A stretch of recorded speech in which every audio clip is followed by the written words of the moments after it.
Hello friends, in this video I'll discuss all the formulas and important points of the topic thermal properties of matter. तो temperature scale से discussion चालू करते हैं। अगर आपको temperature degree Celsius में दिया हुआ है तो आप उसको केल्विन में एक्सप्रेस कर सकते हैं by adding 273। Similarly degree Fahrenheit में भी कन्वर्ट किया जा सकता है। Temperature in degree Fahrenheit is equal to 9/5 into temperature in degree Celsius plus 32। तो केल्विन का जो कन्वर्जन स्केल है काफी कॉमनली क्वेश्चंस में यूज होगा। अब हीट गेन्ड या हीट लॉस की बात करेंगे। Delta Q amount of heat gained और lost by an object is equal to ms delta T. तो हीट गेन्ड या लॉस जो है वो चेंज इन टेम्परेचर के डायरेक्टली प्रोपोर्शनल होता है। यहाँ पे m जो है it is the mass of the object, s is the specific heat capacity of the material. तो ये मटेरियल की प्रॉपर्टी है। इसी इक्वेशन को NC डेल्टा टी की फॉर्म में भी लिखा जा सकता है। तो क्वांटिटी ऑफ द सब्सटेंस मास की जगह मोल्स में हो और यहां पर स्पेसिफिक हीट कैपेसिटी की जगह मोलर हीट कैपेसिटी हो तो we can use the formula NC delta T. हालांकि ये जो फॉर्मूला है केमिस्ट्री में ज्यादा यूज होता है। 1 calorie can be written as 4.2 joules और वाटर की जो स्पेसिफिक हीट कैपेसिटी होती है it is equal to 1 calorie per gram per degree Celsius. हालांकि स्पेसिफिक हीट कैपेसिटी जो है वो टेम्परेचर के साथ वेरी कर जाती है, बट हम ज़्यादातर प्रॉब्लम्स में उसको कांस्टेंट एज्यूम करते हैं। वाटर के केस में आप उसकी स्पेसिफिक हीट कैपेसिटी का फंक्शन देख सकते हैं। ये जो है ये यहाँ पर इस तरीके से टेम्परेचर के साथ स्पेसिफिक हीट कैपेसिटी की वैल्यू चेंज होती है और ये जो वैल्यू है 1 ये एक्चुअली में 14.5 डिग्री सेल्सियस पे हमने डिफाइन किया है। यहाँ पे स्पेसिफिक हीट कैपेसिटी की मिनिमम वैल्यू जो है ये अप्रोक्सीमेटली 30 डिग्री सेल्सियस के आसपास आती है। तो ये चीज आप ध्यान में रख सकते हैं इन केस किसी MCQ में यूज करना पड़े। अब लेटेंट हीट की बात करेंगे। Latent heat of a material is the amount of energy needed to change the state of 1 kg of a substance at constant temperature. तो जब किसी ऑब्जेक्ट की किसी मटेरियल की स्टेट चेंज होती है तो वो जो प्रोसेस होता है it happens at constant temperature. ये एक बल्क फेनोमेनन होता है। फॉर एग्जांपल आइस जब मेल्ट होगी तो जब तक पूरी आइस मेल्ट नहीं हो जाती the temperature will remain at 0 degree Celsius. उसके बाद फिर जो वाटर में कन्वर्ट होगा आपका आइस, उसके बाद वाटर का टेम्परेचर राइज करना चालू करेगा। सिमिलरली 100 डिग्री सेल्सियस पे वेपोराइजेशन होता है, that is the boiling point of water. आगे यहाँ पे ग्राफ से हम दोनों कॉन्सेप्ट्स को डिस्कस कर लेते हैं, हीट गेन्ड और टेम्परेचर का रिलेशनशिप। तो हम आइस से शुरू करेंगे। -40 डिग्री सेल्सियस पे आइस है और हम उस पर हीट सप्लाई करते जाएंगे। तो जैसे जैसे हीट सप्लाइड होगी लीनियरली आपका टेम्परेचर भी बढ़ेगा। यहाँ पे जब टेम्परेचर 0 डिग्री पहुंच जाएगा तो टेम्परेचर चेंज होना स्टॉप हो जाएगा। आप देख रहे हैं हॉरिजॉन्टली लाइन आगे बढ़ रही है, यानी कि हम कॉन्टिन्यूसली हीट ऐड कर रहे हैं जिसकी वजह से आइस वाटर के अंदर कन्वर्ट हो रहा है। जब पूरा का पूरा आइस जो है वो वाटर बन जाएगा तो फिर वाटर का टेम्परेचर राइज होना चालू होगा। फिर 100 डिग्री सेल्सियस पे पहुंच के अगेन आप जितनी भी हीट सप्लाई करेंगे that will be used in conversion of water into steam. Finally जब पूरा पानी स्टीम बन जाएगा तो फिर स्टीम का टेम्परेचर राइज होना शुरू होगा। आगे ट्रिपल पॉइंट ऑफ वाटर की बात करते हैं।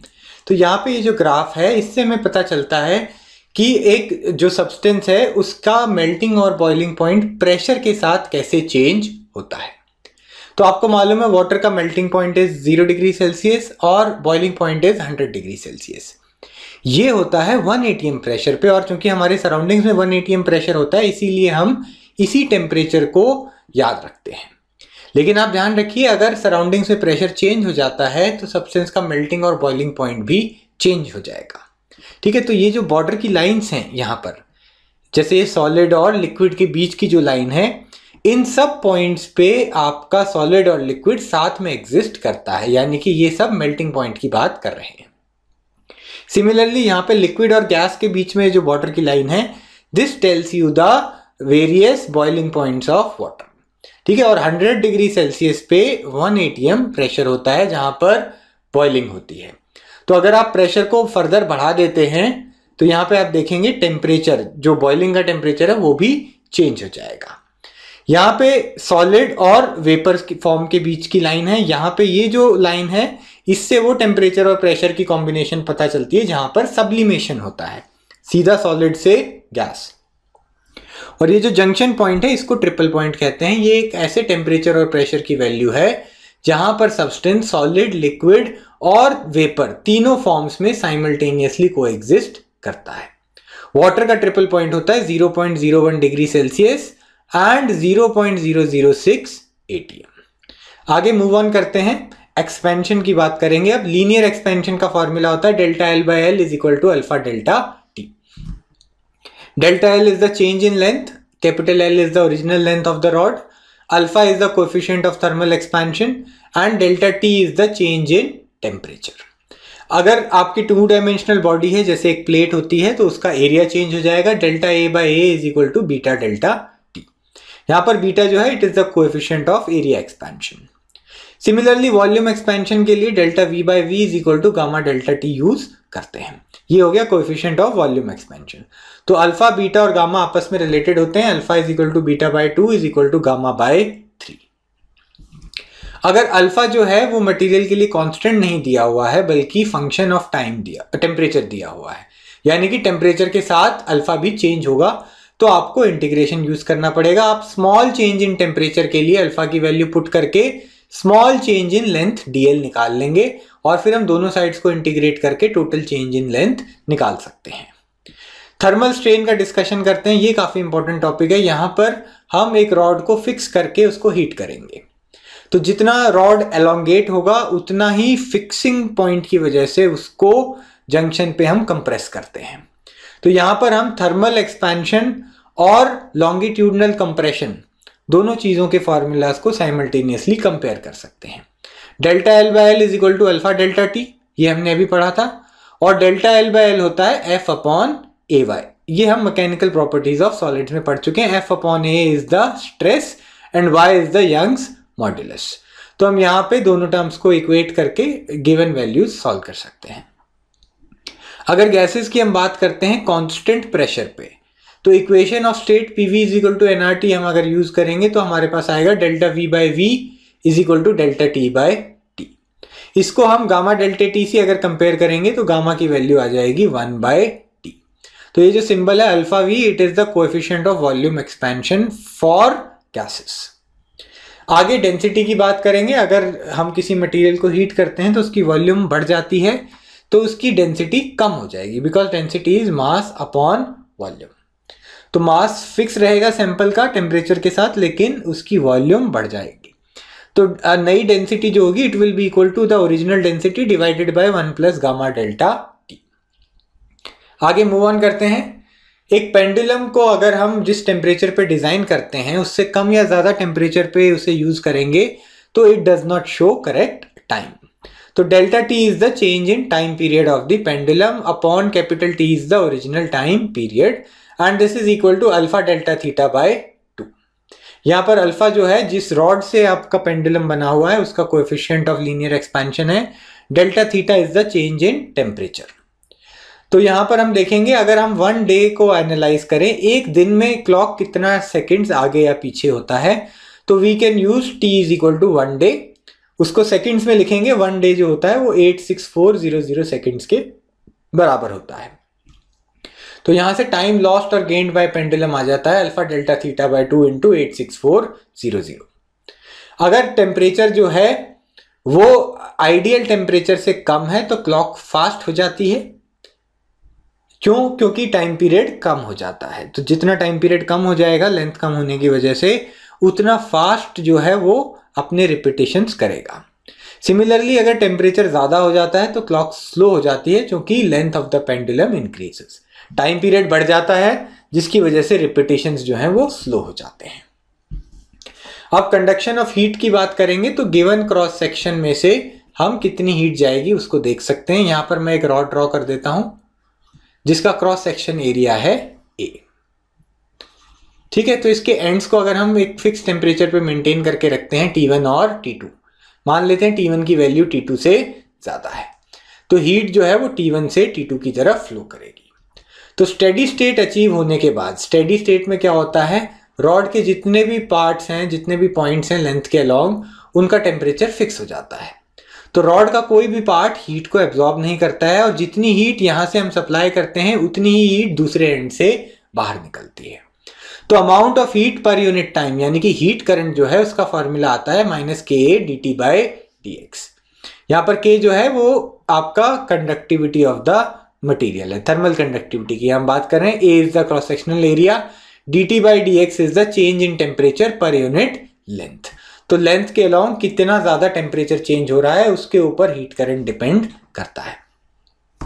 तो अगर सिंगल यूनिफॉर्म रॉड है तो फॉर्मूला हो जाएगा KA∆T/L।